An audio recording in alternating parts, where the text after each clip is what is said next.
The red-hot iron left a perfect mark on bare skin. A circle burned deep, stamped with the initials of an owner, placed carefully on the left thigh where no tunic could ever hide it. The girl did not scream. She had no tears left. At her feet, the marble floor of the Athenian agora darkened with fresh blood. Just a few steps away, free citizens celebrated the triumphs of democracy. It was the year 430 BCE, the golden age of Athens. That mark was not the punishment of a criminal, it was a brand of ownership. She was 12 years old, bought for less money than the price of a loaf of barley bread. They say the body does not lie, and in classical Athens, the bodies of thousands of women told a story philosophers chose not to write. A story of a system that turned human flesh into property, sexual violence into law, and suffering into public revenue. A system so disturbing that Athens buried it in silence. Written into law, taxed by the state, and avoided by the men who spoke endlessly about virtue. While Socrates spoke of virtue in shaded gardens, while Pericles praised equality before the law, while playwrights wrote tragedies about honor and human dignity. A few streets away, the most organized and legally protected trade in female bodies in the ancient world operated in full daylight. And the most disturbing part wasn't that it existed, it was that no one questioned it. This is not the story of a queen or a fallen princess. It is the story of thousands of nameless women whose broken bodies financed the glory of Athens, whose pain paid for its temples, its theatres, and its democracy. To understand how the cradle of freedom became a hell for half its population, we have to descend into the parts of history philosophy books never wanted you to see. If hidden horrors of the past fascinate you, subscribe to Grim History. Hit the like button. And once you reach the moment that unsettles you most, tell me where you're watching from. Let's begin. To understand how sexual slavery became normal in Athens, we have to move backward in time to the 6th century BCE, when the reforms of Solon laid the foundations of what would later be celebrated as democracy. These reforms are remembered as acts of liberation. Debt slavery among citizens was abolished. Political participation was widened. Law replaced blood feuds. For free Athenian men, Solon's reforms represented justice, balance, and order. But hidden inside those reforms was a fatal contradiction. The freedom of some citizens was built directly on the total enslavement of others. Solon's laws carefully defined who counted as a person under the law and who did not. Rights were expanded, but only inward. Outside that boundary, absolute ownership remained untouched.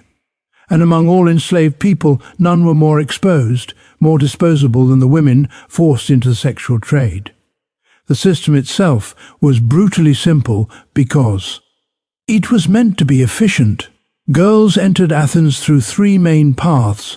Some were born enslaved, the daughters of women already prostituted, inheriting bondage before they could speak. Others were taken during the city's constant wars of expansion, absorbed as war spoils, but most commonly they were sold by their own families when hunger, debt, and despair erased any remaining choice. Poverty did not excuse the sale, it justified it. There was no minimum age. Surviving documents mention girls as young as 7 being prepared for use, trained before their bodies had even matured. Other records show higher prices paid for those who had not yet begun menstruation, treated as rarer, more valuable commodities precisely because of their youth. Once purchased, they were taken to the agastia, specialized workshops where human beings were sorted like livestock, bodies were examined, teeth, skin, posture, and obedience were assessed. The most beautiful were assigned to elite symposia, where conversation and performance mattered as much as sex. Those considered average were sent to brothel near the port, and those judged ugly, weak, or sick were pushed into the most degraded districts of the Ceramicas, where any man could use them for the price of a loaf of bread. But every one of them, without exception, was branded with hot iron. The pain was intentional, the scar was permanent, it carried a single message. This body does not belong to you, it never has, it never will. Their owners did not call them women, they called them andropoda, men's feet. a term that reduced human beings to walking tools. Under Solon's law, killing a sexual slave carried the same penalty as destroying a plough, a fine paid to the owner for damaged property. There was no legal concept of rape against them because, in the eyes of the law, they lacked the capacity to consent or to refuse. Their only function was to receive. Their only identity was availability. The Athenian state did not merely to liberate this trade, it organized it. Brothel required licenses.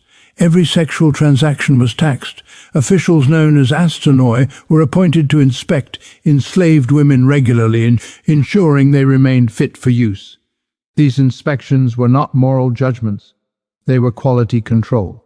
If a woman became ill, she was removed until she recovered or died. If she became pregnant, the fetus was aborted using methods that frequently killed her as well. If she aged or lost her appeal, she was sold downward through lower establishments until she ended on the streets begging, gambling, and prostituting herself for scraps of food. Tax records reveal the scale of this system. Between 15 and 20% of the Athenian state's revenue came from the sexual trade. That money funded public buildings, religious festivals, theatrical performances, and even the schools where philosophers lectured about virtue and human dignity. The same democracy that praised equality depended financially on systematic exploitati. The paradox was complete. Wisdom was paid for with blood. Beauty was built on pain. Freedom rested on invisible chains. And as if economic exploitation were not enough, Athens went further. It found a way to transform sexual violence itself into sacred ritual during the Great Diania, the festivals honoring Dionysus, god of wine and fertility. Enslaved women were not merely used during these celebrations. They were offered as living sacrifices in ceremonies that lasted entire days and turned collective violation into divine worship. March 425 billion CE. Athens glowed with torchlight, masks, and wine. The Great Diania had begun, the city's most important festival. Fertility, theatre, and renewal were celebrated openly. Citizens crowded into performances by Aeschylus, Sophocles, and Euripides, watching tragedies that explored justice, fate, and the dignity of the human soul. Yet behind this cultural brilliance, darker rituals unfolded. Ancient sources describe Ionian ceremonies blending ECs. Tatic worship, performance, and symbolic fertility rites. Enslaved women and those bound to temples participated under rigid structures that erased all personal will. For 5 days, Athens lived a disturbing double life. Art reached its highest expression, while religion justified hierarchy, domination, and symbolic human sacrifice. What citizens experienced as divine communion, the victims endured as silence. And so, while tragedies about compassion and justice played on stage, customs that denied those very ideals were carried out just beyond the theatre walls. The Athenian contradiction stood exposed. The city of reason and art sustained itself through practices that turned faith into an instrument of control. Yet, even this ritualized brutality was not the most terrifying feature of the system. The true horror lay elsewhere, because sexual slavery was not a side effect of Athenian democracy. It was its quiet economic engine. Every vote cast in the assembly, every speech delivered in agora, every sculpture and temple adorning the Acropolis, all of it was paid for in part by the systematic suffering of women reduced to commodities. Fragments of tax records preserved on papyrus and ostraca reveal the scale. In the port of Piraeus alone, more than 200 officially registered brothels operated, employing nearly 8,000 enslaved women. Each establishment paid an annual license equal to 6 months' wages for a skilled craftsman. Every sexual act was taxed at 10%, collected directly from clients through tokens sold by state officials. But money was only the beginning.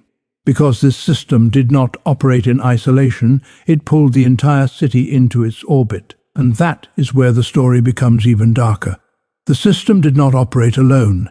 It pulled nearly every layer of Athenian society into its machinery, not as passive observers, but as active participants. Slaves built and repaired the brothel, cleaning blood from stone floors before dawn. Artisans forged locks, shackles, and restraint devices designed for repeated use. Physicians performed abortions and treated venereal diseases, not to heal, but to return bodies to circulation. Priests blessed rituals that turned exploitation into duty. Officials supervised inspections with ledgers in hand. Citizens worked openly as pimps. Even free Athenian women sometimes served as overseers, enforcing discipline on younger enslaved girls they did not consider their equals. No part of the city stood outside the system. Everyone knew where the money came from. The placement of the brothel was deliberate. The largest and most expensive establishments clustered around the agora so citizens could visit them after voting, debating, or delivering speeches. Politics ended, consumption began.